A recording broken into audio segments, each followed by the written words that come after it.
Hello and welcome to the 18th edition of In Conversation with Renzo Grande today. And we are having this talk series with artists from different fields and different dynamics all over the world. So today we have a very interesting person and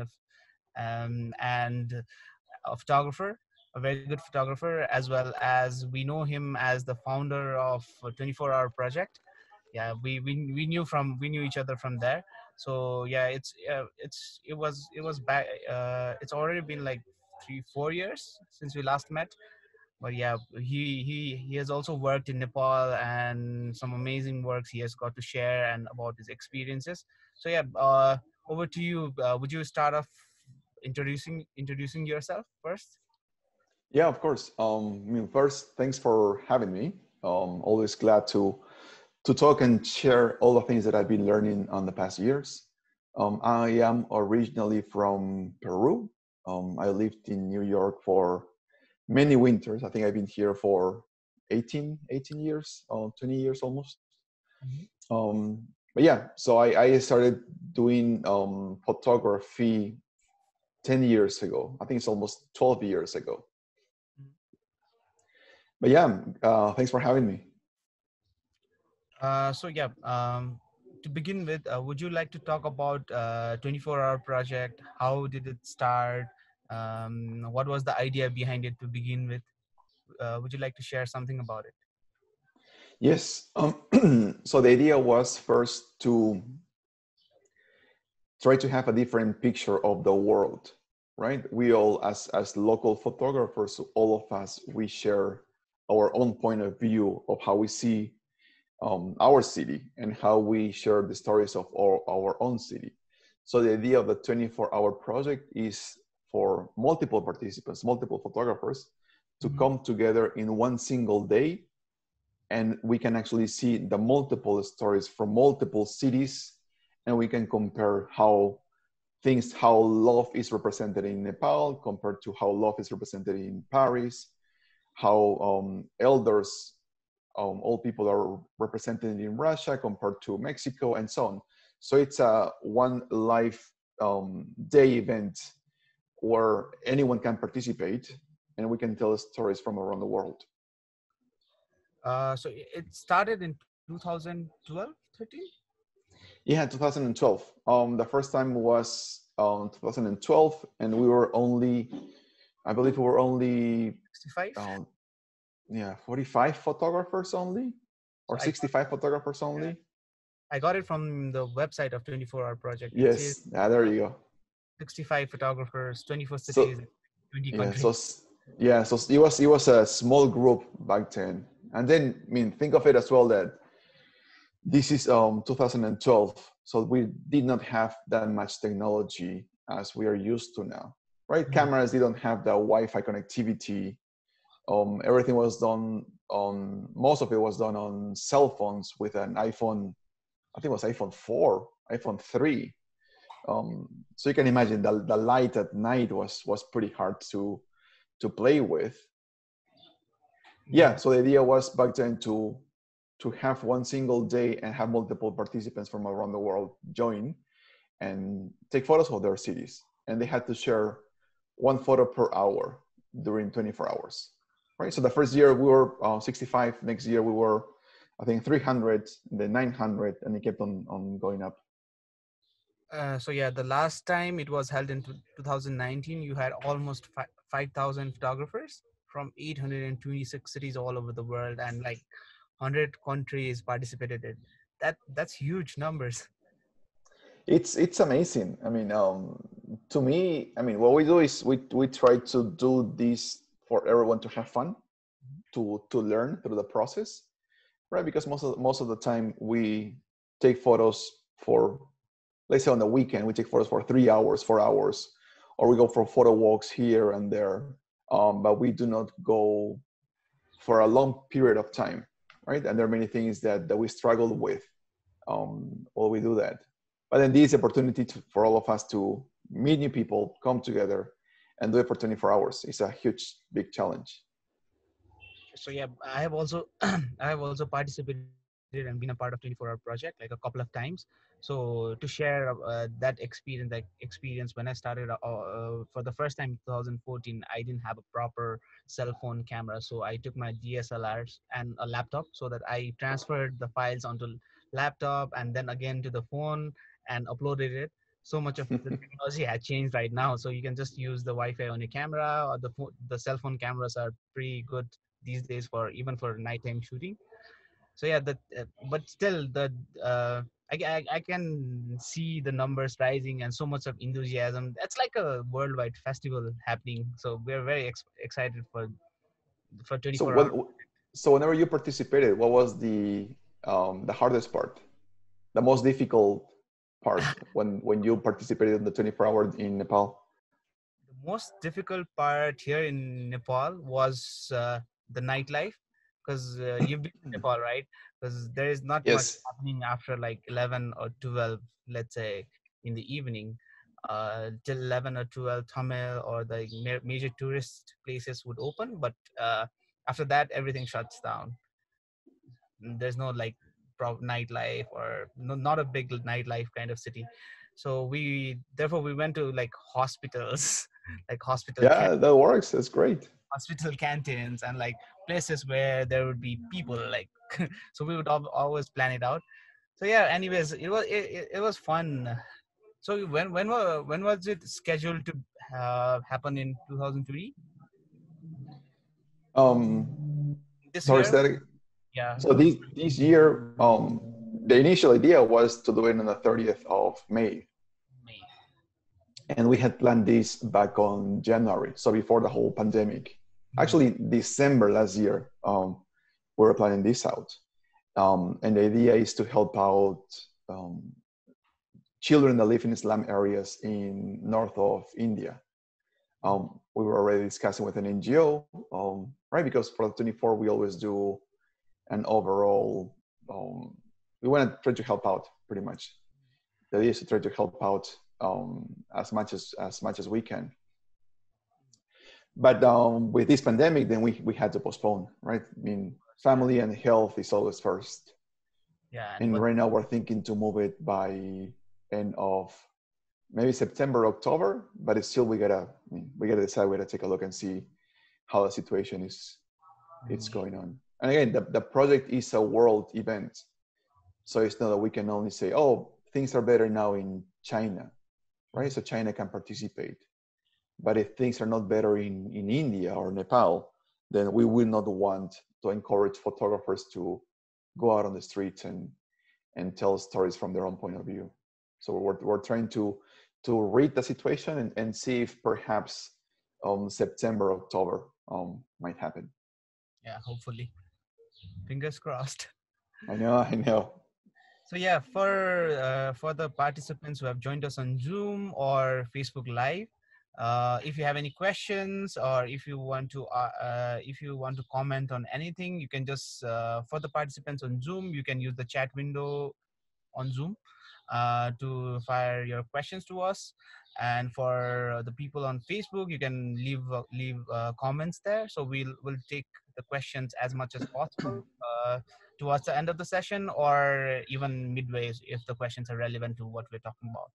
And just to remind you, this is the 19th edition of Lockdown Talk that we're having.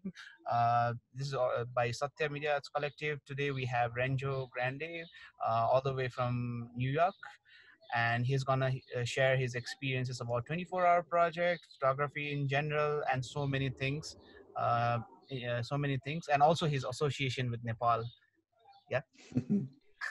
Love Nepal, man. I miss Nepal. I think I've been there twice or three times, and every single time it's pretty hard to leave Nepal. Wow. So you should come back soon. Come back again. I hope, yes.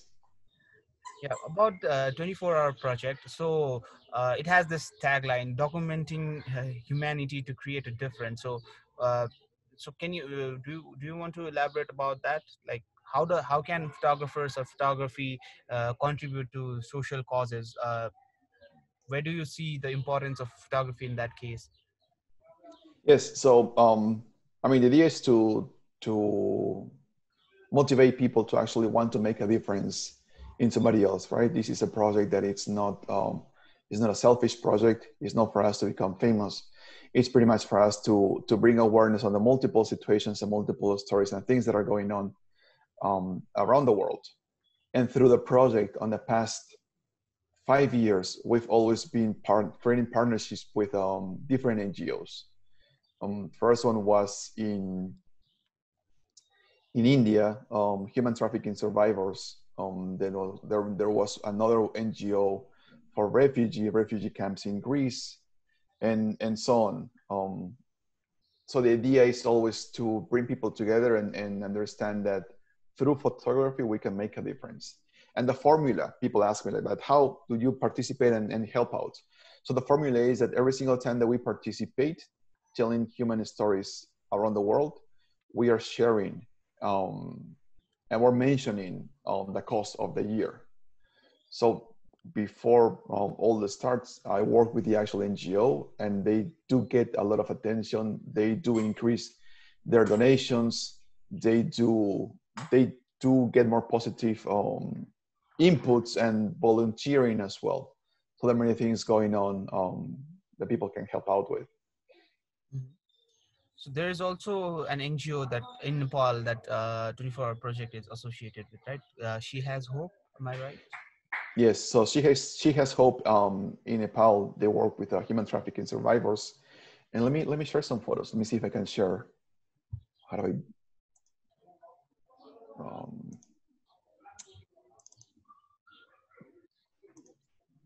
There, there is a share screen button right at the bottom. Yes. Share screen.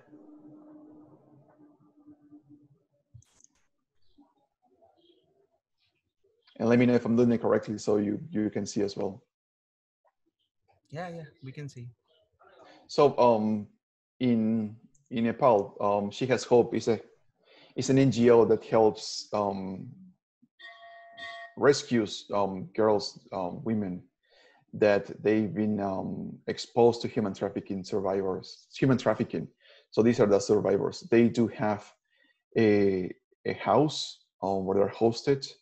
I believe 30 girls live here, and they do have a program, multiple programs, be it that they learn different skills so they can survive whenever they leave the house.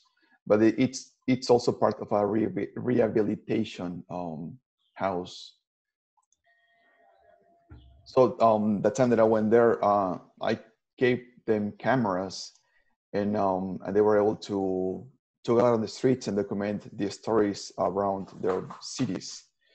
And I mean, I every time that I teach, let me see if the photo comes out okay or not. There you go.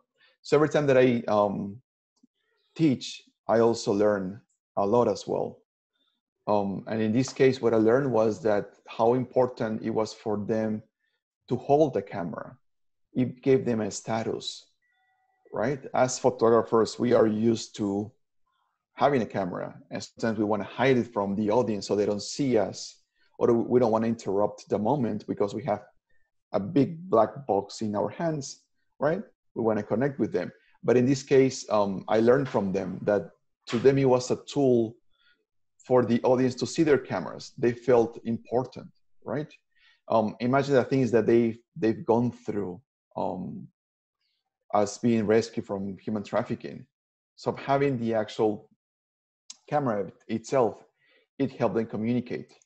It helped them give them the confidence to talk with people and interact. And sometimes it was the first time that they came out of the house. It was the first time that they were out there interacting. So it was a great experience in Nepal. So they got a workshop, they got some cameras, we took some photos, and we stay in contact with them.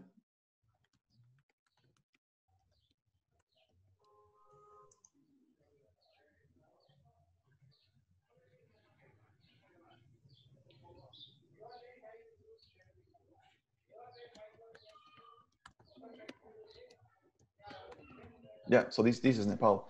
Where is it based, the organization? can't tell you honestly where it is based. Is it Kathmandu or like? It is Kathmandu. It is Kathmandu. I stayed in a house of the NGO close to the house of the girls, so we'll come visit every so often to interact with them. And part of making a change, I mean, we need to be very sensitive to the situation of the cause, right? It's not that I could just go show up on the house and they will welcome me as easily as that. It's an interactive. You gotta gain their trust. You gotta be able to converse with them and make sure that you show them that you're not a threat. Mm-hmm. So that was, I don't know why. Do you see this red thing there? I don't know how I drew that. So that was Nepal. Then recently as well, another project was in Chad, Central Africa. Again, the idea here was to go and document how people that are not able to see because they have some eye problems, some sight problems, how easy it is for them to get an operation and they can recover the sight. And these people, I mean, they do live far away from the capital, from the city, Jamina. So it was the idea to go with them. It was a 6 hours car drive into the center of Africa and see the whole process before they were able to see and after they were able to see. And again, it's a photo for change, right? How we can use photography to be able to express an emotion and stories, and that try to help out as well. This is a personal work that I was doing with an NGO, an Egyptian NGO that comes to Africa and help out elders.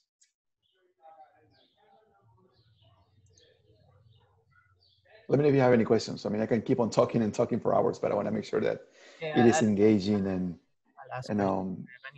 And also to the audiences, if you have any questions regarding his projects or regarding the images he's been showing, please shoot them up over like Zoom or Facebook live as well. These are from Chad, right? this is from Chad.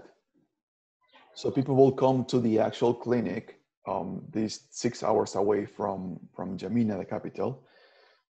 This in the cities called Mao, and they had to wait. They had to wait outside for a chance to be seen. After they're seen, they get it inside the hospital, like the small clinic, and then they have to check their eyes to see if they get a chance for an operation or not. If the problem is too advanced, then they would have done the 6 hour trip for nothing. If they get a chance, they get a mark on their eye, as in the first photo. Is it the same mark on the first picture? Correct. So this indicates that there were two types of operations, P and an E, and there's a medical terminology which I don't know how to pronounce, but so they will get a mark to see in which eye they can actually get the operation, and then they'll come and they will wait in line again, and they will get the operation, and then they can go back, and after a quick process, they can go back and see again. So this guy, he was not able to see from either of his eyes. He got an operation of one eye. It was successful, and he asked to be checked again, and he got an operation on the other eye, which was successful as again. And I believe, if I'm not mistaken, he has 14 children or 12 children, and he was the main man of the house. Him not being able to see, right? It takes a toll. It affects his children. He's a provider. He's the one that has all the knowledge in the house. So him being able to see again, it benefits the whole family. So once again, it's a great experience of using photography to actually go out there tell the story, and help out. Are they like suffering from this cataract?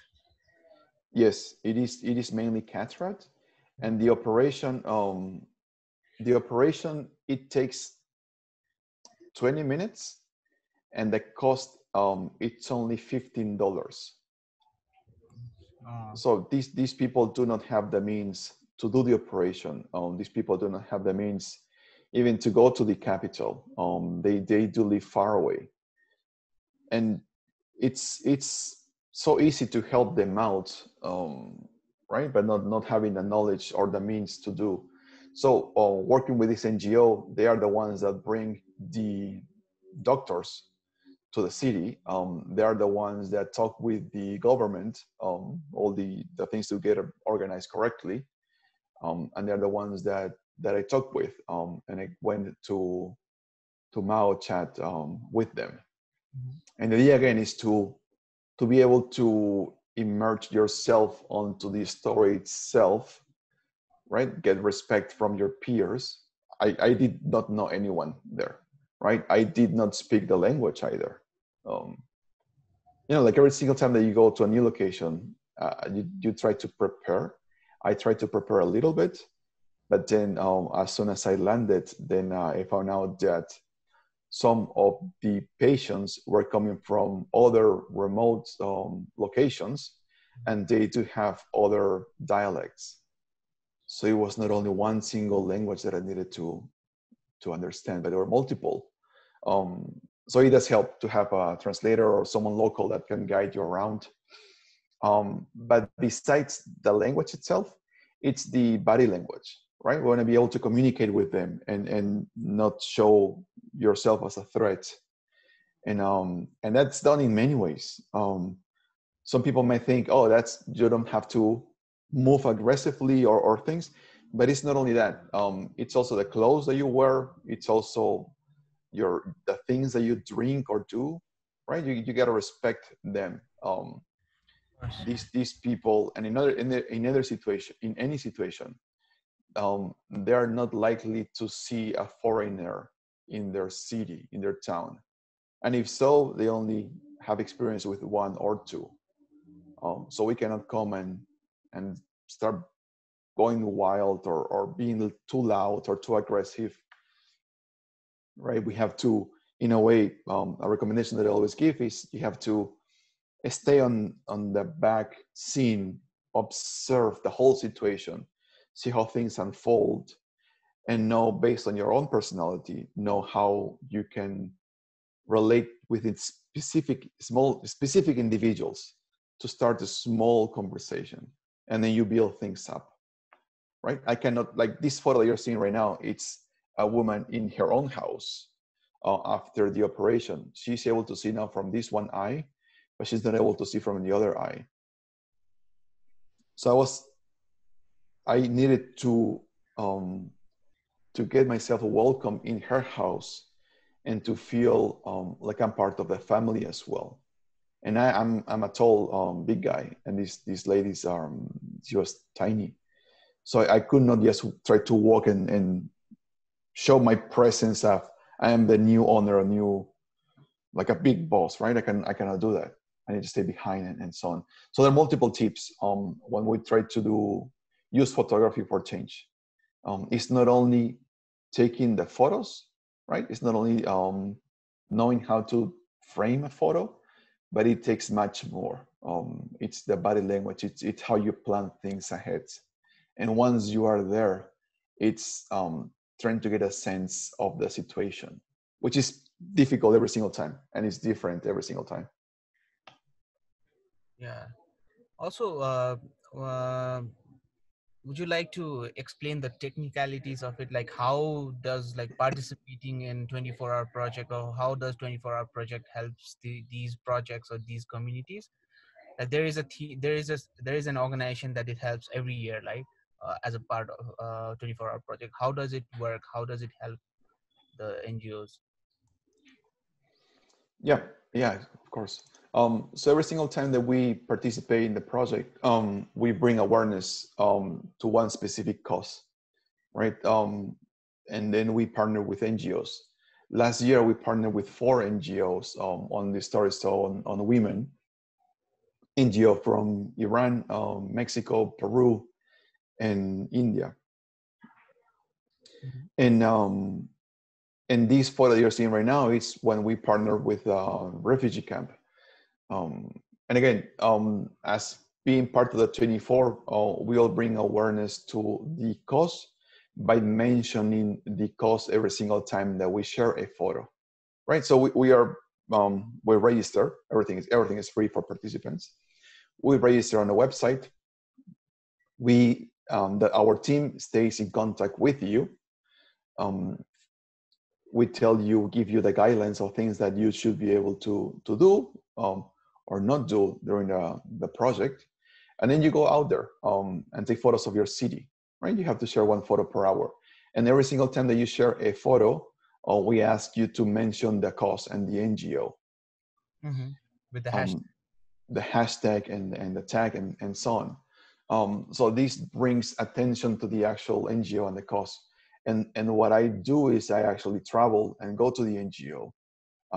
So this was a time in Lesbos, small island in Greece, where refugees from Africa or Arab countries, they escape inhumane situations and they come to this island so they can get their papers worked and checked on. So that's how we help out. And my work in a way is going to the actual location of the NGO and sharing the stories from the actual location, so everybody can see why we're doing all this, the actual real situation at the moment, and how by participating we can all help out. What you're seeing right now is it's called the Cemetery of Life Savers, life jacket cemetery. So all the people that cross over, they just leave their jackets here. And there are thousands and thousands of jackets. I didn't understand, how did these life jackets come from? So um, this refugee camp is in, let me show, it's in Lesbos, Greece, right? From Africa, Oh, the one. people have to cross. If they want to flee Africa or Arab countries, they have 2 ways of doing it. Be Oh. it the long way, which is scary and is more dangerous, or the short way that they cross to this small island. And on this short way, because it's less dangerous, more families come to the island. Yeah. So all of them use life jackets. Now I This, get for it. example, the photo that you're seeing right now, it's a young family from Iraq that came to Lesbos, and they are in one of the refugee camps that hosts families. So they come here. They have to wait for the papers to be revised. Sometimes it takes 4 months. Sometimes it takes 3 years. So once they check on the papers, then they are admitted to a European country, or they're sent back home. So and the problem with this is, as while what they are waiting, the regulations of all the countries keep on changing, right? Germany will open up borders for refugees, and then they will know, okay, I want to come through Greece, and I want to make it all the way up to Germany. But then a month passes, and Germany decides, no, we're going to close the borders to refugees because we don't have the capacities anymore. So they don't have anywhere to go. So these people are stuck in refugee camps until things get decided.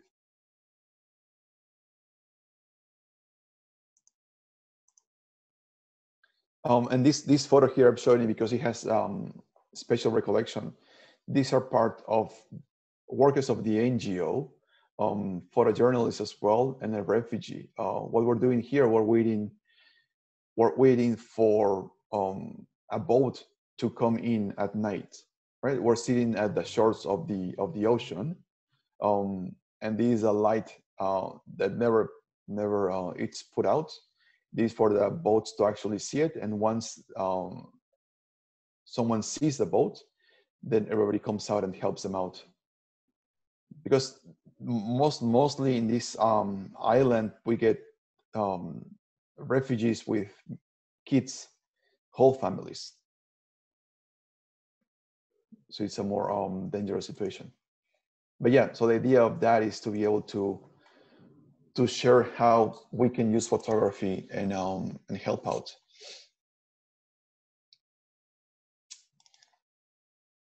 Well, we're talking about the project. So many people do ask, how can I help out through the project, right? Anybody can participate and we can all be part of this. We still do not have a date for this year. We're hoping that it will be end of October. But besides that, anyone can start doing photography for change. You can always just motivate yourself and go through it and help out. And that's pretty much how I've done specific projects. Many of us think that we need to be part of, I don't know, an editorial process, right? Many of us think that, oh yes, I need to be hired by New York Times to get an assignment, and they're going to pay me and give me lots of money to fly and hotels and my food and buy equipment, and I can go and it's going to be a nice experience and I want to be published. And that's the ideal scenario, but most of the times it doesn't happen that way. We have to go out there and search the story, look for the story, right? We have to make the connection, right? We have to be able to motivate ourselves and know which cause we want to help out. For example, I'm originally from Peru, and I have a big connection with the Andes because my father and my father's side is from the mountains. So myself, I'll look out for which cause I can go and help out through photography. So I reach out and write to many people, write to many NGOs, right? And see how is it that we can help out. Then I find a match. Once I find a match, then I can actually see when is the best time for me to have a phone conversation, video conversation, or if possible, go and visit them, right? Have them understand what I do. Have to meet the real me, not the person behind social media or not the person behind a phone call or or a screen. Make the real connection. Once you make the real connection and you gain their trust, then you see that you can evolve into something more, right? So any of us can actually find a cause, invest our time, invest our effort. And this with zero money, right? It's us feeling motivated to actually know how we can help out. And once you have all the agreements, you can start planning out the story, right? What's the angle that you want to share? What are the things that you want to? And after that, we can reach out and hope to get our work published, right? We can actually make connections as well with other agencies and see how we can spread the word of this project, right? Same as any other type of project, non-photography. We can do a small pilot, right? Go with the NGO, meet them up, understand which angle you want to share from the story, and then create a small storytelling snapshot and share that. And then you'll find people interested on, oh, great, yes, I want to be able to help. How can I join you? And then you can be two people, you can be a small group. And then in a way, that's how the 24-hour project started. We were a small group, and it kept on growing and growing. We partnered with NGOs to try to help out, to do much more than just photography. And people joined, people responded. Last year, we were almost, I think we were like 4,800 or about. So it's motivating others to be part of something and then be part of change. The most important thing on this is to actually visit the NGO and be their presence and tell the other stories that they're not able to tell, right? These NGOs do not have the means. They do have usually a person in charge of social media or a person in charge of photography, but they are so submerged in the day-to-day tasks that sometimes they cannot see the overall picture and how they can better tell other stories. But yeah, that's pretty much the project.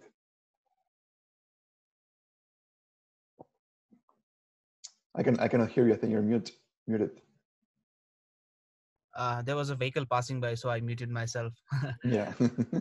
Uh, I think that answers the question Manvi Saigal is asking. So I think it's she.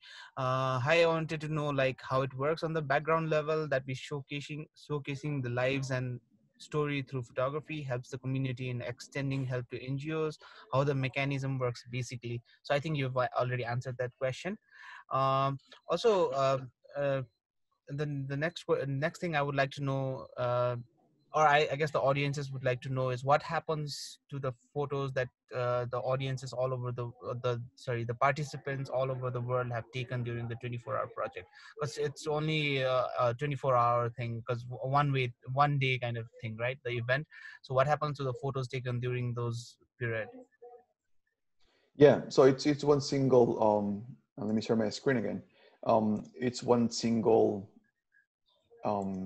day of the event, and with the photos that we all compile together, what we do is we do multiple exhibitions, world exhibitions. So if I'm going to the website, I'm just going through the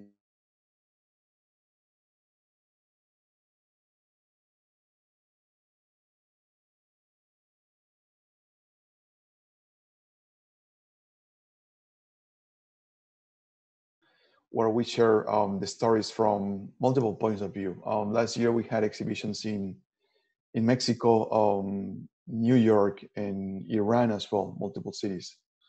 So the photos are being used for exhibitions. Every single year we try to do a photo book as well, but it's always pretty hard to do a photo book. We always hope to do it every single year. And not only that, we also give the photos to the NGO so they can use them as well. Right? If I actually went to location, then they can use those for their own needs. I was trying to load the exhibition tab of the website. Oh, there you go. So here you see a sense of all the exhibitions that we have done on the past years. And then here we see some Mexico, some Ecuador, Malaysia, New York, and so on. We were also planning to have one exhibition in Kathmandu, right? Yes, yeah, we'll make it happen. We'll make it happen. Yeah. So this keeps you like occupied throughout the year, even like. it does keep us occupied. I'm happy that it's not only me. I do have a small team, but I also have, as you know, ambassadors for multiple cities. So they're the ones that help out with all this, not only with exhibitions, but also with the ongoing communications, right? To make sure that every single city gets motivated and know how to participate and do further things.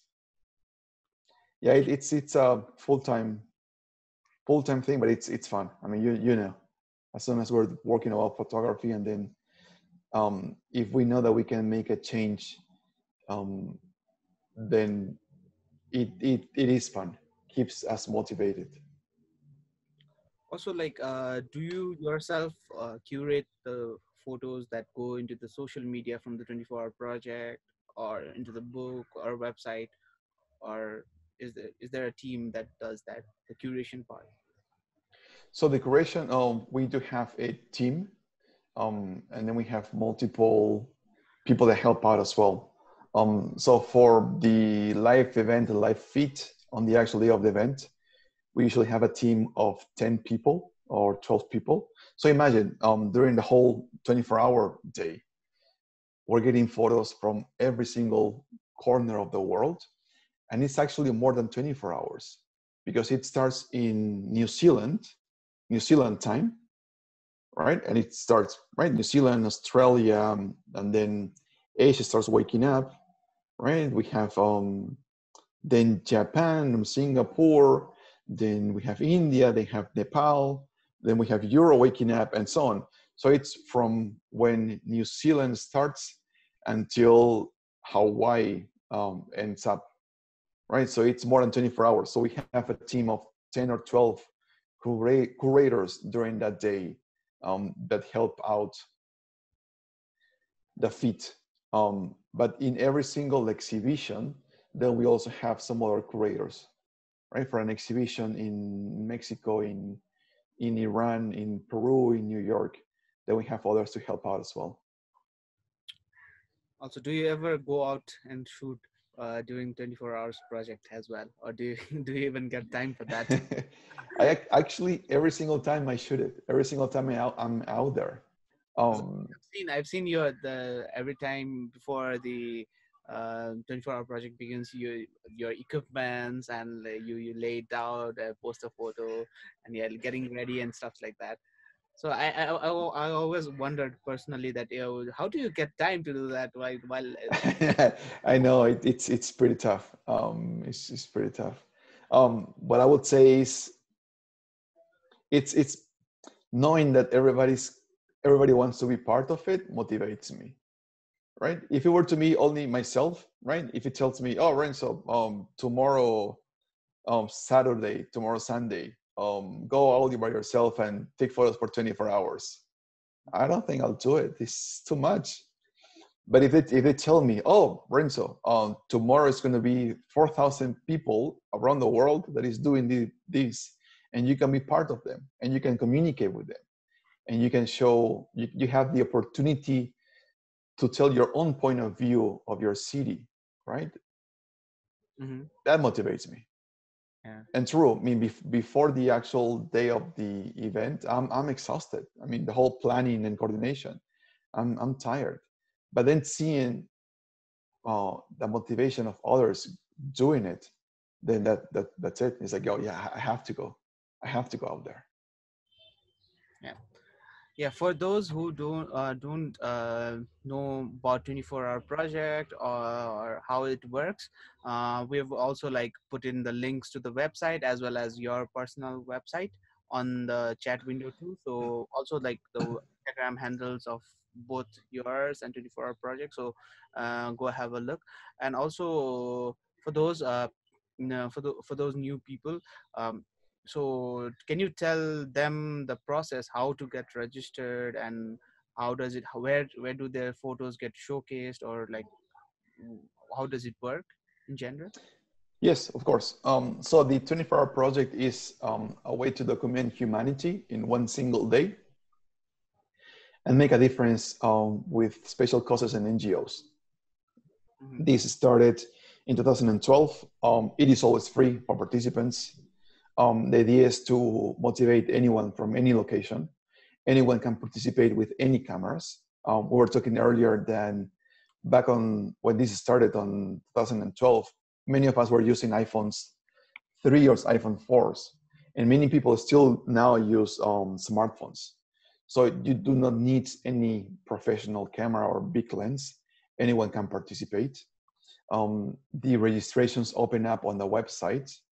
And the only things that we request is for you to tell us your city and your country where you're participating, and also your Instagram username. So in that case, we can share your photos. And we do have, as we're saying, we do have a team of curators who go through the photos, go through the feed, and share these photos live. And it goes all over the place. And then those photos as well, then we use them for exhibitions. We had, I believe, already 18 world exhibitions in multiple continents, countries, and we keep on having exhibitions. This year, we are planning to have the event perhaps in October We're still debating to make sure that the whole pandemic settles down a little bit. And then we're already planning to have exhibitions in Iran, probably around that time. But still, we're waiting to make sure that the pandemic, it's settled down in the different locations, because this is a one-day world event. We want to make sure that people are safe. I mean, health and family are always first. Yep, you're there, right? Great. Which other questions do we have? I'm gonna check as well on Instagram that they had some questions yesterday. All right. So yeah. So what are your plans with 24-hour project? Like, where do you see it? Like, in, let's say, 10 years or something. What do you plan to do with it? To be honest, I do not know. It's always hard to plan ahead. I do see it as a self-sustained project that does not only depend on me for it to happen, but they all depend on ambassadors. So it keeps on growing, because it does take some time to put together. It does take some time to motivate others and to keep on creating the partnerships with NGOs. But the idea is to create a package, right? Self-sustained package that I can just give to ambassadors, and then they can start doing the same thing in their own cities, their own countries, and then see what other things got developed. Many have asked to see if we can do a 24-hour diners, 24-hour women, 24-hour children, right? 24-hour water, 24-hour, so many things. So what happens around the world related to water issues during 24 hours? And then finding, for example, NGOs that work with water and like things like that. So hopefully that happens. But then again, I never know. Every single year there's a new great amazing thing that the community gives us, many great ideas, and we try to work on them. I think there is a question from Fernando, and maybe you'll be able It's in Spanish, yeah. Let me try to practice my Spanish then. So he's asking, how can one pass from being a participant, a photographer, to being an ambassador, and what it's the additional work that this entails? Very good question. We do get that question a lot. So again, every single time that someone hears about the project and they want to become an ambassador, our first question is, have you participated in the project? Right? Do you know what this is about? Because sometimes they see the exhibitions, right? They see the exhibitions and they see many other things and they get wowed by it and they want to be part of this. I want to become the ambassador to represent my city in India, which is great. But then our only requirement is for them to participate in the project. So they see the overwhelming response from the community.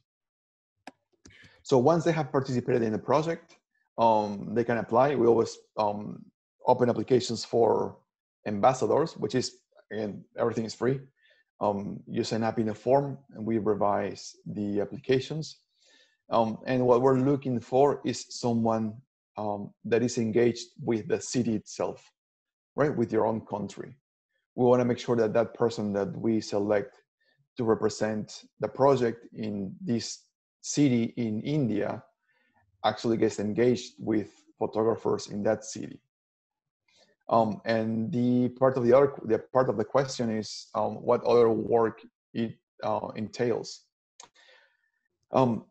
As an ambassador, you're responsible of keeping the engagement of your city, right? We will talk. I mean, I will talk with all my ambassadors all the time. We do have, as you know, WhatsApp groups and Facebook groups We'll do video chats, phone calls, and whatever works for all ambassadors. And then the ambassadors are also responsible on creating the exhibitions in the city, right? With our help, our coordination, and so on. Mm-hmm. Also a question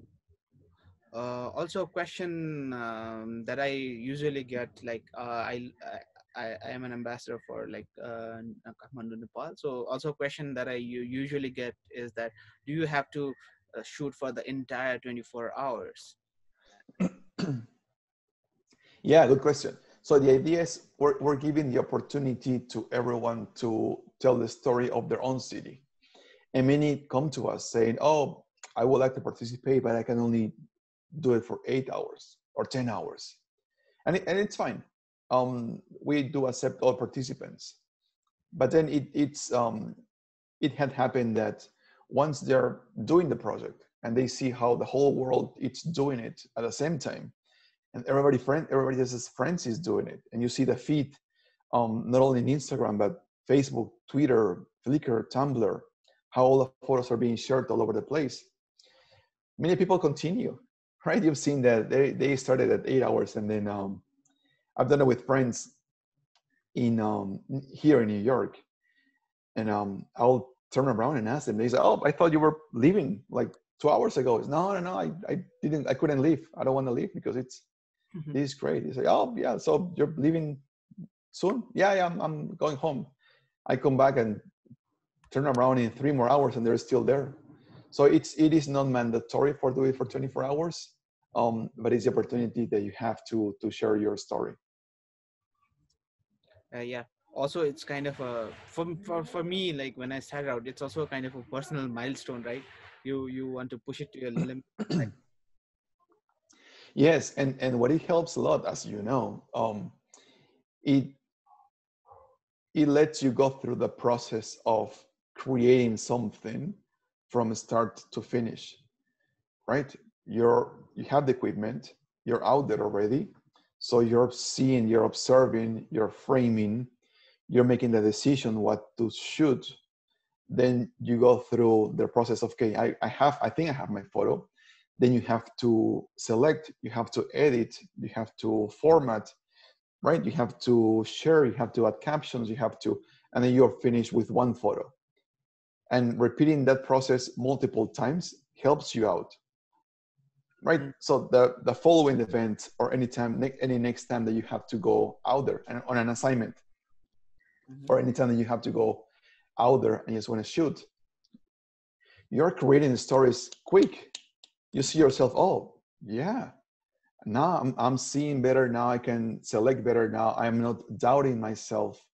Now I can push myself even farther, right? So it had helped me as well. The first year that I did it, it was hard.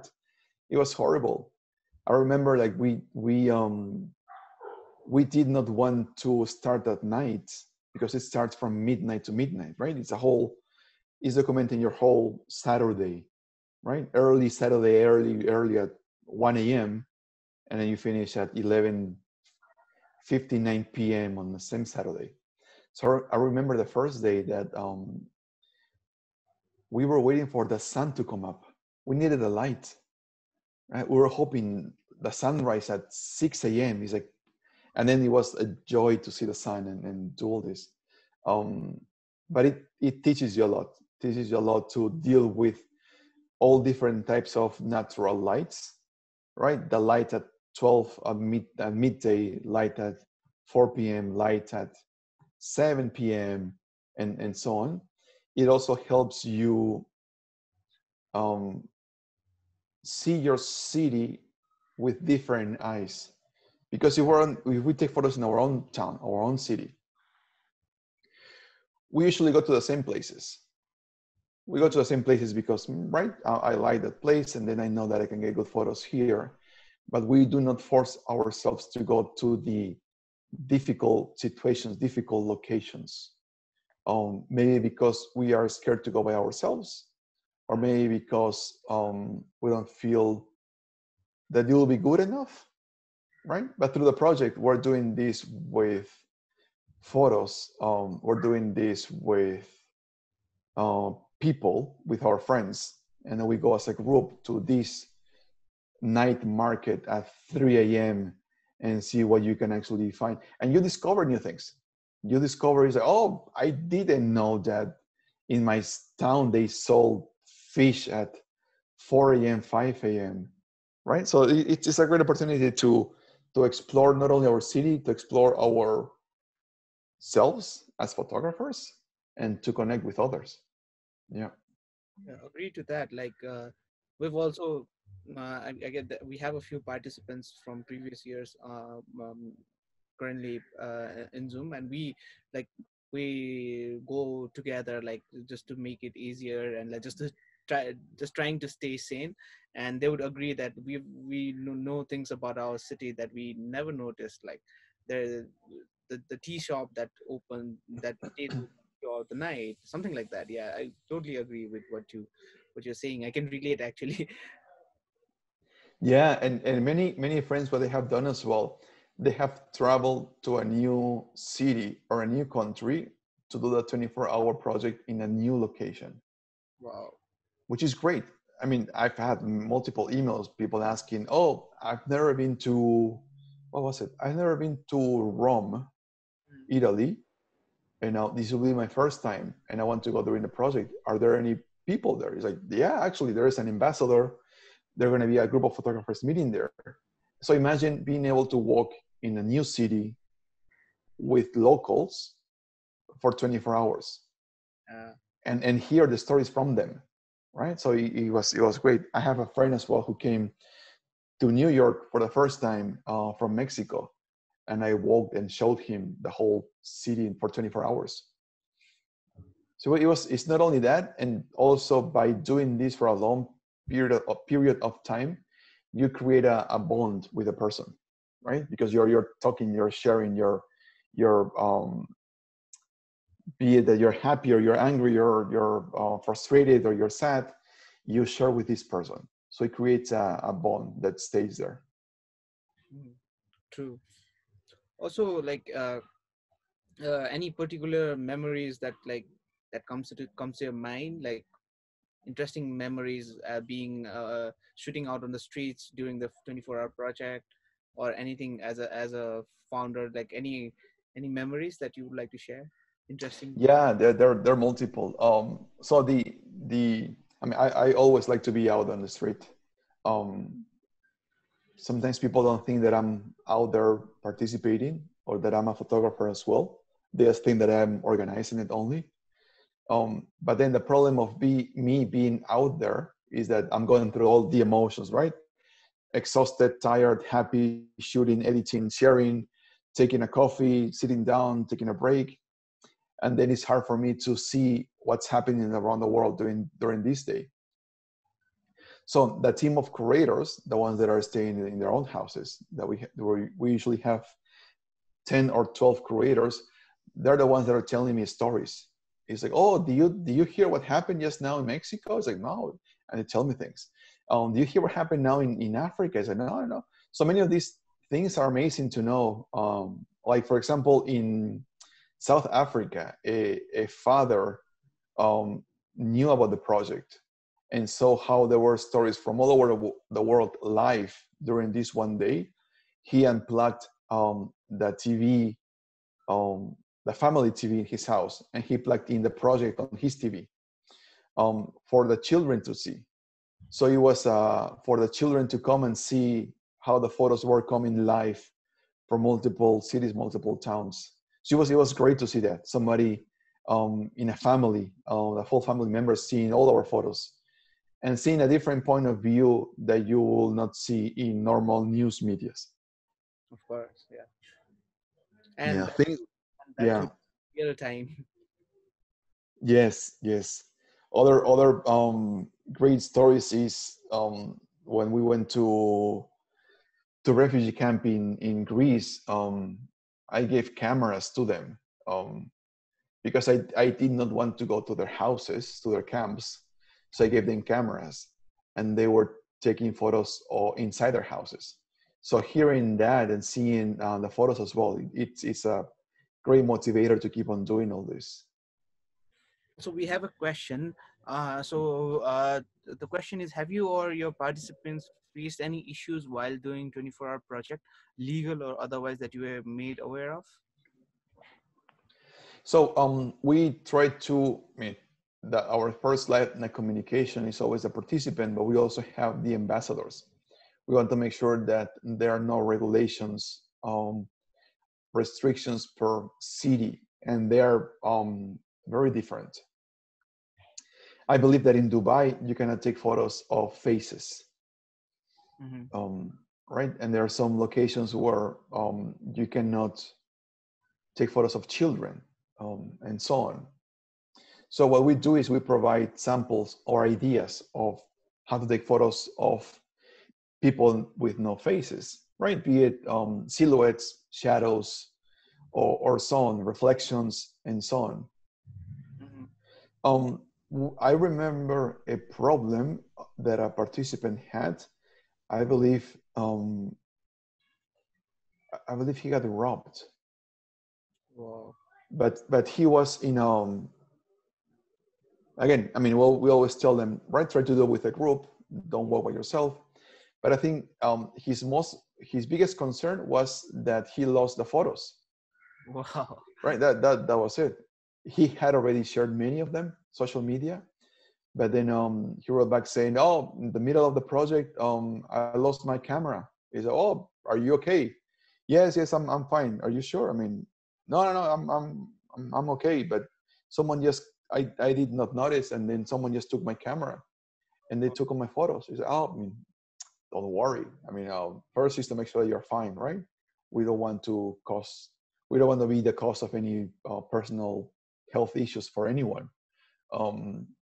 But then that was it. So at least he did share some photos.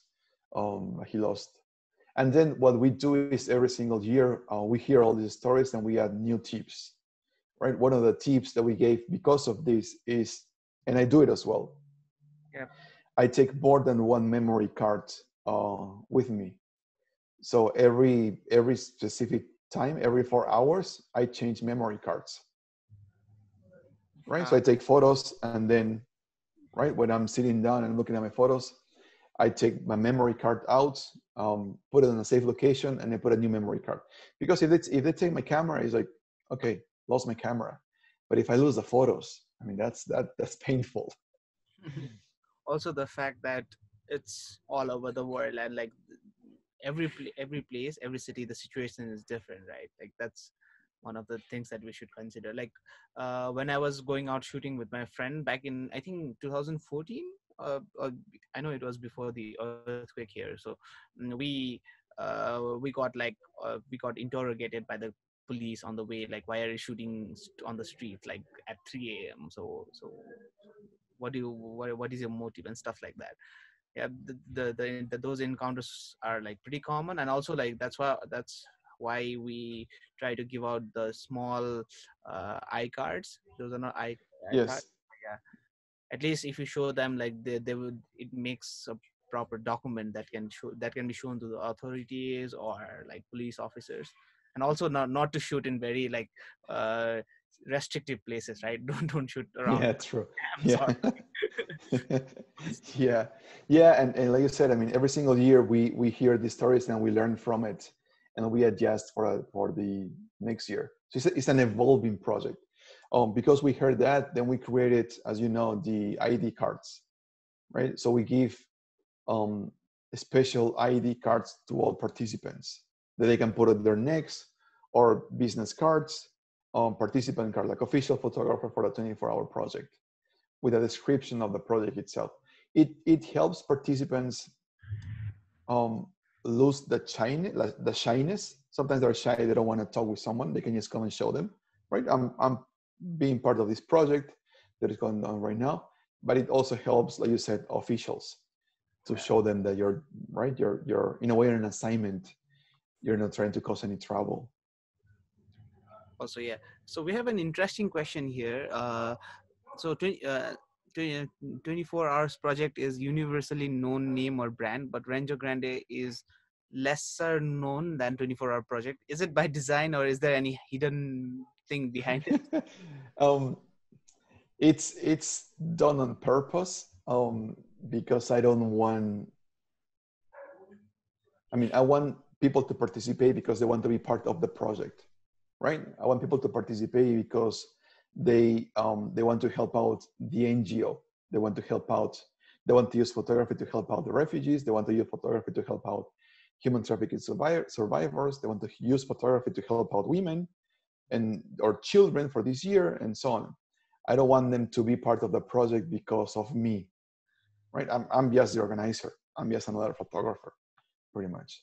So I make it, in a way, I make it on purpose that I'm not the person in front of the project. It's the whole community in front of the project, right? It's the NGOs in front of the project. It's the ambassadors in front of the project, right? All of us are on this together. Yeah, true. But I don't agree with that. I think you're critical. No, no, no, no, no, So yeah. no. I mean, it's. I mean, it's. I mean, I don't. If anything, I do not want the attention. If I get the attention somehow because of an interview or newspaper, what I do is I redirect that attention to the project. Right? It's like, oh, rent like CNN Espanol. Oh, we want to do an interview with you. It's oh, great, but let me tell you about the project. Oh, you have a project, yeah. And we start talking. Right? It's the whole participants. It's the whole us coming together and trying to help out. It's, I mean, that on itself is bigger than me. I mean, I'm only one single person, right? All of us together, 4,000 photographers. That's huge. That's where you get the attention. How many had? But So the registrations for this year had also opened, right? they did open, but then when the pandemics, the pandemic started, we closed it. Yeah. Once we have a specific date, we'll open them again. Cool. We So. usually open them 3 months, 2 months before the actual date. Mhm. So one tip would be like you would see who have registered in the project on the website, so you can also get in touch with them because their Instagram handles would be there, so you can get in touch with them, know the people if you don't know them already, and you can make groups and go around shooting. Yeah. Yes, yeah, that's a very good point. So we always on the website, we always have the list of photographers, so anybody can register. And let me see if the link is still here.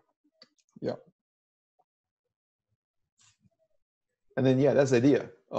We can all see these are the already registered participants for this year. We can already see how many people per country are registered at the moment. Let me see if Nepal. Yeah, there you go. Nepal is here. We have 5 so far. But then we opened this registration and then we closed it because of the pandemic, right? We will open it again and again. Yeah, like you said, anyone can come to it and you can link and see Instagram handles and you can search for someone specifically. And again, the idea is for anyone to participate, anyone to be part of this, and for all of us to come together and help out. Also, there's a question about the same. How is the media coverage when you have the 24 hours? Are there any partners, or uh, are you open for any such collaboration? Yeah, I mean, we usually get approached by newspapers and TV channels and radio and so on, because what they do is they do hear about the project, right? They do hear that this amount of photographers are coming together one single day and they're going to work and help out. It's a unique event, and they do have they want to whether they want to interview the local ambassador or whether they want to talk with a participant specific country, which was the case in South Africa, or was the case in Mexico as well, was the case in Germany. And all that is part of my work and my team and the ambassadors, right? To coordinate how we can make sure that the media news outlets know the basics of the project. We do prepare press releases. We do have newsletters. We do have social assets, and so on. So it's a whole strategy to make sure that the media knows about the project, and then we share it all over the place. So like, are there any regular partners, like media partner for the 24-hour project for worldwide? No, there is actually none. There is actually none, and I can share as well. At the beginning, I was asked by a big brand to, in a way, not buy the project, but sponsor the project. But they only wanted to have participants using their camera brand, Wow.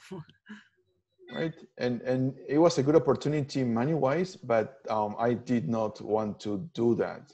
I would never do that, right? The idea is to have any participant from any location with any equipment to be part of this. I could not tell, oh, okay, we are only accepting photographers that have this brand of a camera. So there are many approaches from brands like that, and I always say no to that, because that's not the idea. I mean, the main idea is to help out, right? To be able to make a difference. Yeah. The idea is not to sell a brand, right? The idea is not to make money on selling one camera or things like that. But then again, I mean, we get many requests, many ideas every single year, and now we try to adjust through them. For example, now that I see this here, Yeah, this year, that was what I was going to ask you about, like, so about Learn Together series. Yeah. yes. So we were going to have the 24-hour project the 30th of March, and because we couldn't, and because of the pandemic, then we thought, let's try to see if we can gather participants sharing their own stories during these months and telling us how they are staying together safe indoors. And it was amazing. There are many great stories here. Be it, for example, on the right here in, you see the mouse? You see the mouse, right? Yep. My pointer. So on the right here, we have stories on a woman in Uruguay that she was about to go grocery shopping. And the daughter was asking her, like, why are you leaving the house, right? Are you coming back? So we do get quotes per each photographer. Wow. So this started small, and then it kept on growing. These are So these very personal. Yeah. Personal. yes, they're very personal stories and images. Again, it would not be possible for someone to get in somebody else's house and tell this story, right? So we needed to have the coordination and collaboration of the many participants. Mm-hmm. It's a world series during this time, and the idea again is to keep us motivated, right? To keep us motivated and for us to try to do something else during this time. Also, And meanwhile, oh, sorry. Yeah, please continue. sorry, and also what this do as well, it kept me busy, because I mean, I'm in New York, and during the first months it was pretty hard to understand the complexity of the pandemic. It was very hard to go through the emotions of not going out, because the news say that there are 800 people dying every single day. You could be one of them. So it was frustrating to do anything else. I did not take any photos during this time, but doing this series with all the participants helped me see stories and stay positive. pretty much. Mhm. So what is the further plan for this series? Like, are you planning to have them exhibited, or like to turn it into a book, photo book, or something? Yeah, we are hoping to add it on the exhibitions that we have in multiple cities and locations. So this series will be part of the traveling exhibitions. It will be shown in Iran this year. Hmm. And something new as well. I've been talking with a person here in New York to see if we can have a big projector and show this on the streets of New York, on a building, and just showcase and go through these photos. Yeah, the idea is to share these stories as well. All right. Yeah. Carlos Checks from Mexico says it's a great project, and like Jennifer Berry, hi Jennifer, she's saying bravo, and it sounds hi from the UK. It sounds interesting, and Chewang Rinjin Chokorstang. Sorry if I pronounce it wrong. He asks, "Hi, I have one question. How is it possible if I'm in a remote area where there is no communication? How can I participate?" Yeah, and this is the same valid question for those that take photos with a film camera, right? Some people say, yeah, I want to be part of the project. Yes, I understand how I can participate, and I talk with the ambassador, but I don't have internet connection all the time, or I have a film camera. Um, so you can be part of the project. You can take the photos during a specific day, and then you can submit the photos to us. We usually have an upload button on the homepage, or we usually tell them to send us through specific email. Mm-hmm. And then once we receive the photos, then they come into the curation process for exhibitions and the website and so on. Mm-hmm. Anyone can participate. If, as we know, if photos are being taken in a digital format, we're able to see when the photos are taken, right? We kind of see if it was done during the actual day or not. Okay, cool. Also, so yeah, we are almost at the end of today's talk. So we've almost like talked for 1.5 hours. Wow. Wow. And yeah, if you have any final questions, please have them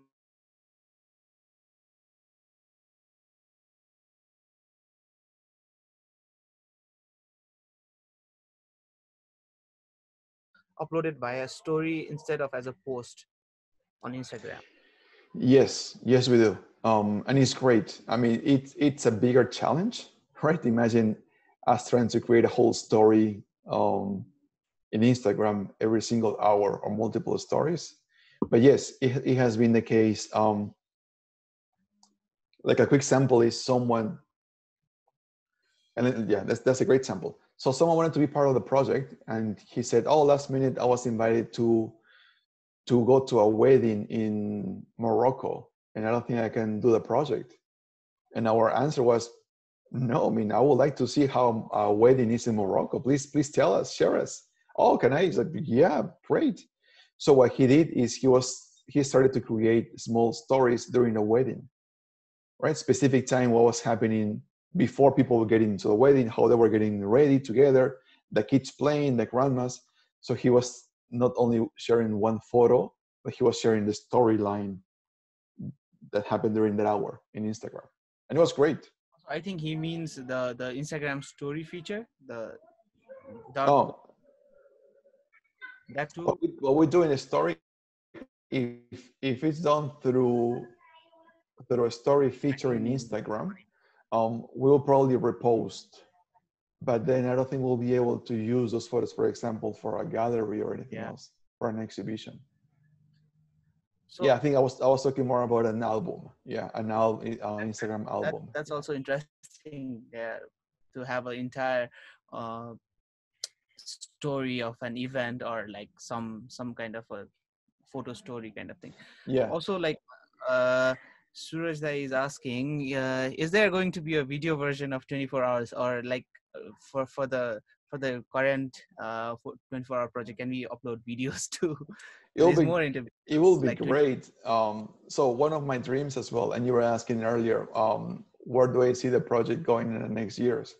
I would love to have videographers per country, um, so that we can get a compendium, we can get a group of video stories per country, and then we can put them together. Every single time that I have an exhibition, I always try to have a video screen on the exhibition, a projector or something. Then I show not only the printed photos, but also show digital photos and also videos. Yeah, that'll be great. So yeah, there's a question. Any tips to survive 24 hours of non-stop shooting? That's the always main question. Um, the best tip that I can give, and it worked for me every single time, is to do it with friends. That's the best tip. Sure, you can, right? You have to know which locations are open for 24 hours. You have to start planning now to know where you're going to have breakfast at. If you want to have breakfast at 5 a.m., 6 a.m., right? Restaurants open, bars open. Um, you can have chocolate, coffee, any fruits, any things that you want to eat to give you energy. But the most important thing is to do it with friends. The conversation keeps you motivated, laughing, sharing, and so on. Um, yeah, I think that's the biggest tip. Also, the fact that you don't have to shoot like like each and every minute of 24 hours. Like you can like take rest. You can like stay hydrated, eat your. Yeah. I mean, and I mean, so that the normal plan is the normal days. So the project is going to happen, let's say tomorrow. What I do myself, I create a map or an outline of the locations that I want to visit a specific hour. Right. For example, I know that there's a fish market that opens up at 5 a.m. that I've never been to because I'm lazy other days. But now during the project, I want to go at 5 a.m. at the fish market. Then let's say there is a march or a protest going on at 3 p.m. So I kind of map out the things that I want to go and visit and see, and I don't want to miss. Mhm. So that keeps me motivated as well, so that I know, oh yeah, I have to stay awake because right in 2 hours the market's gonna open. I have to start working that way, and so on. So preparing, mapping out, helps out so that, to make sure that you're always hitting the targets, right? You're always doing what you want to do. So how many editions are already? Or Started from 2012, I believe it's, if I can count correctly, 12, 7. 13. Yeah, correct, 7. So yeah. Also like so you've been to Nepal, right? You've Yes. Nepal a couple of times. So how was your experience here? Like so you came here for work for this local NGO, right? Or for all the times, or you came here as a tourist as well? The the first time I came in as a tourist, and the second time was with the NGO. And I never get tired of saying it. But Nepal has this magical Zen quality. I feel in peace in Nepal. Um, it's very tranquil. It's very calm. Sure, there's traffic like any other city in Kathmandu, right? Sure, there's many of the problems of any big city, but then it's different. I feel at ease, tranquility in Nepal. And then when I was able to go to Pokhara and other locations, oh, it's just amazing. The mountains and then green and the food. Yeah. I hope I can come back soon. Hopefully next year. Also like any special memories or like any experience you like to share like from Nepal? that like that I stuff? Yeah, to be honest, I was lucky enough to be there before the earthquake, and I was able to walk up to the ruins, the pagodas, and sit out there and just observe the whole city. And then I was able to go as well after, and then see the comparison. Um, you, I mean, I got to see the before and after, but then I got to realize that people had not changed. People were always nice and easy, relaxed, and friendly, um, even before and after. It was great. I hope that I can go again. I was hoping to do the 24-hour project now in end of May. It didn't happen because of the pandemic, and I was gonna go to India, and then my plan was to go from India to Nepal and visit again. But hopefully, we'll see what happens at the end of the year. We'll love to have you here. The last time Yeah, you was not for long, right? It was just for a few 2 days. You were only yeah, 2 days. it was short. Yeah. It was short. I Also, remember all the bicycle driving. That was always fun. yeah, it's crazy out here. And also like there's a question who is asking how do you get into this 24-hour project, alone together project? So the Alone Together project, where we just asking photographers to share their own photos on social media using the hashtag 24-hour project underscore Alone Together, and then we'll select them and then we'll share them. So they can go to our Instagram feed and all the information is there. And yeah, also there is a follow-up question to that. What kind of photos do you select and feature on Instagram or your websites?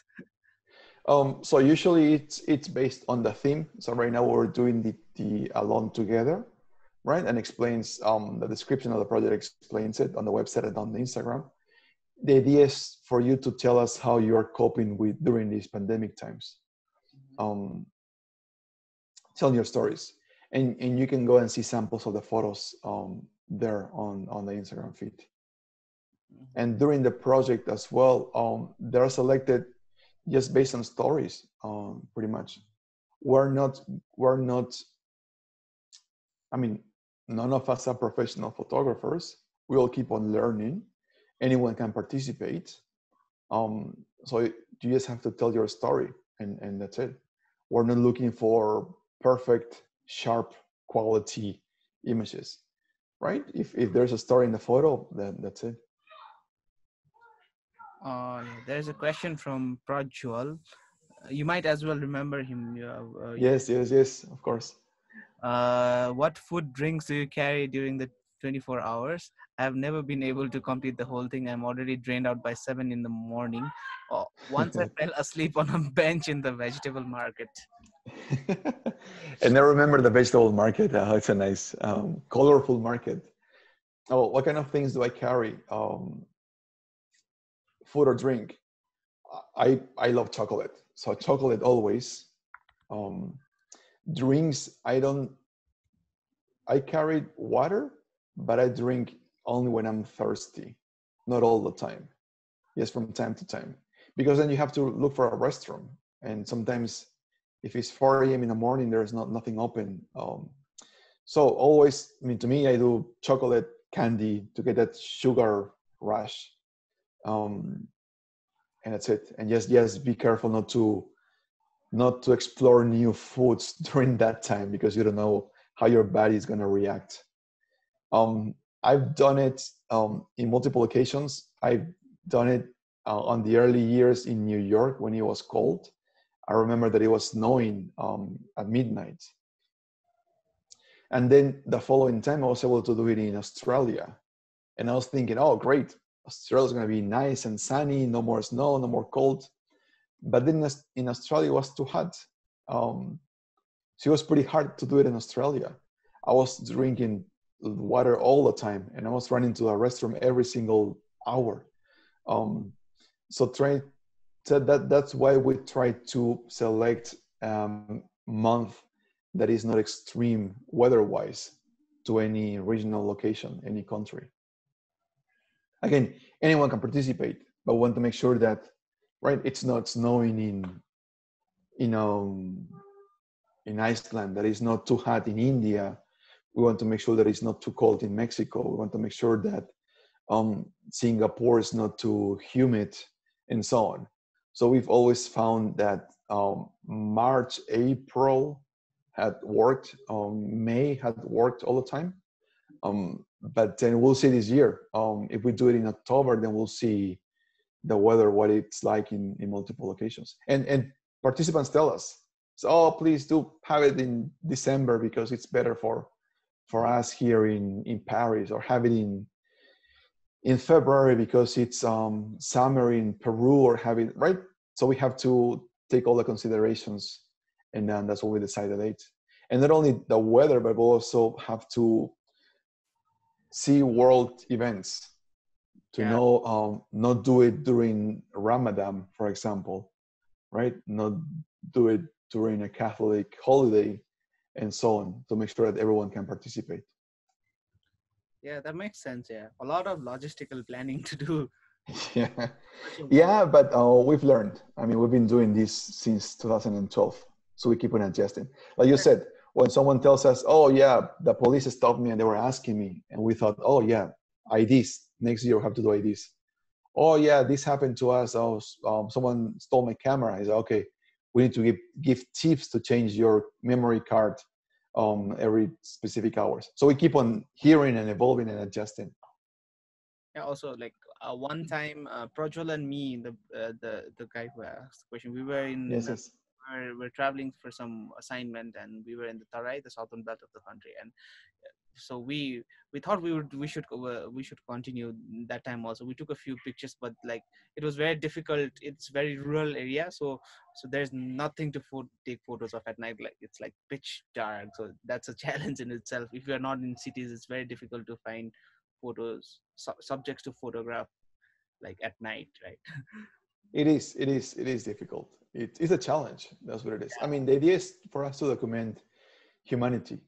It had happened in some locations, Africa or Ukraine as well, that it was not safe for them to be outside at night. And what they did, they went to a friend's house or grandma's house, and they were documenting the life of, in this case, his grandmother at night, the whole routine, right? Or someone had to go to a hospital, and they were sharing stories of the patients in the hospital in different hours. So there are multiple ways. Some people think that, oh, I have to go out and be on the street only, but it could be a combination. It's the project is about sharing humanity, stories of humanity. Cool. Be it that you're inside a wedding, be it that you're inside a hospital, be it that you're inside a coffee place, right? Be it that you're on the streets, right? Also, like there's an interesting comment. I think after the lockdown and Corona, people will be willing to spend more than 24 hours outside. Yeah, that's that one. I want to see that effect as well. That's why we'll see how the participants respond. But it will be a good motivation to finally go out there and finally shoot again and finally be part of something big. Yeah.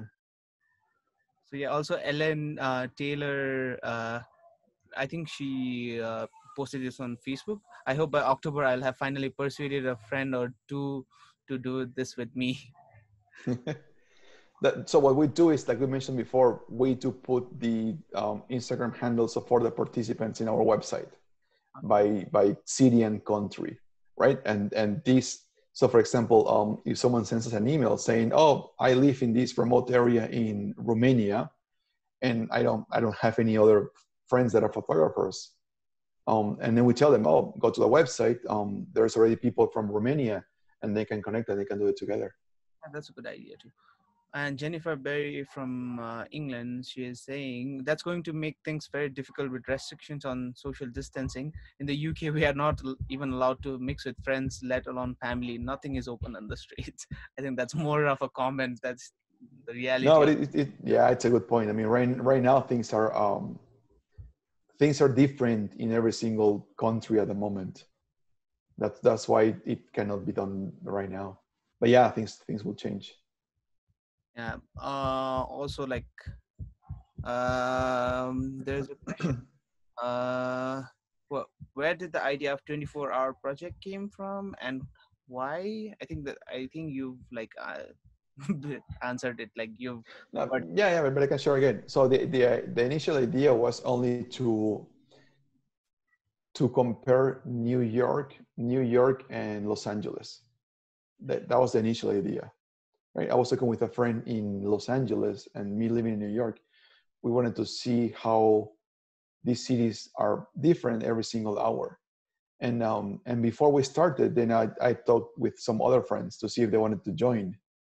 Um, so that's how it started. First, it was just two people, and then we asked others in Instagram. This is back in 2012, and just remember, Instagram started in 2010, so it was very very new. Um, so that first year, we were 65 photographers, and that's it. We started. We went out, and then I remember it was me curating the feed from the street. So I will shoot and I will curate, and I will talk and I will chat, and it was everything done on the street. So there was no team behind. Then we kept on growing, and then I'm glad and lucky enough to have ambassadors and a team behind the project that helps us out. All right. They, I think that's it from the about the questions. Anything you would like to add, or like your ending remarks? No, I mean, first, thank all the participants that are connected. I see Fernando, I see Natalie, Lavesh, Joyce, a lot of friends that I've been connected on a long, long time. Um, and yeah, I mean, we'll be keep on sharing the project to make sure that everybody has the opportunity to participate. And again, it's a great experience. I keep on learning every single time that I do the project. It's free for anyone to participate, and we get a chance to help others make a difference. This year, we're hoping to help children in India that live in slum areas, and hopefully it happens in October, and we'll Yeah. keep everybody updated. Also, like apart from 24-hour project, I've also pasted the link to your personal website. You've got some amazing works there. Do check them out as well. Yeah. So yeah, that's what like we forget about you. Like we that you are a very good, very very good photographer as well. So yeah, keep on shooting. Yeah, and Thank you. I keep on trying. I keep on trying. Yeah, and many people get surprised when they see my photos and they realize that I also take photos. But again, I mean that's it helps me to motivate others as well to be part of the project. yeah, thank you very much for. I'm just gonna put up the website once more so that people can have a look at it after this.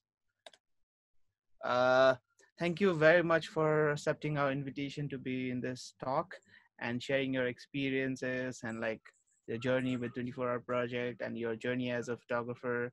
It was wonderful to talk to you. I'm sure like the audiences here as well as on Facebook had like plenty of good things to take back from this talk. And yeah, as like as a tradition, what we do, so we from the talk is that we sign up from Facebook, from the Facebook live, and we like if there is anything that people want to interact with you directly, we unmute everybody. So if they want to talk to you directly after the session, so this we call after party. The So happy hour. happy hour. So we're off from Facebook now. So thank you very much for joining us. So uh, I request you to stay here, stay on Zoom for some time. Yeah, yeah. Yeah. Thank you very much. Bye, people.